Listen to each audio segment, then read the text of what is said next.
একটা সময় মানাম আহমেদ এবং আপনি অনেককেই কিন্তু জোরকা ঝাটকা দিয়েছেন এবং আপনারা কিন্তু সেই সময়ের এত চমৎকারভাবে কিবোর্ডটাকে সবার সামনে এনেছেন এবং আপনাদের কাছে খুব এক্সক্লুসিভ কিবোর্ড ছিল।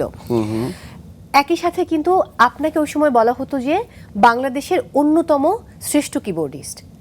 নিজে বললে ব্যাপারটা কেমন হয় না, মানুষ হয়তো বলতো ঠিক। তবে হ্যাঁ, প্যারালালি মানাম ভাই তো অবশ্যই আমার মানে গুরুর মতো। উনি ওনার পরে আমি ইন্ডাস্ট্রিতে ঢুকেছি এবং তখন অনেক কিবোর্ড প্লেয়ারই ছিল, তবে ডিমান্ড ছিল আমার আর মানাম ভাইয়ের অনেক বেশি। বাহ বাহ, দারুণ ব্যাপার। চাইমের মতো জনপ্রিয় ব্যান্ডের সঙ্গেও কিন্তু আপনি যুক্ত ছিলেন, এমনকি ওয়ারফেজের সঙ্গেও আপনি বাজিয়েছেন। তখন থেকেই কি সঙ্গীতকে বলেছিলেন তুমি নিঃশ্বাসে তুমি বিশ্বাসে তুমি ছাড়া বাঁচবো না? তুমি আমার ঝুড়ির খবর হাড়ির খবর সব বের করছি, আরামে বসে একটু প্লিজ আরাম করে বসুন। না, ব্যান্ডের ব্যাপারটা কি, মানে আমাদের কিন্তু ছোটোকালে সব ধরনের মিউজিক আমরা করেছি, হেভি মেটাল থেকে শুরু করে ক্লাসিক্যাল পর্যন্ত। কোনো আমার মাল্টিপল একটা মানে সারাউন্ডিংস ছিল।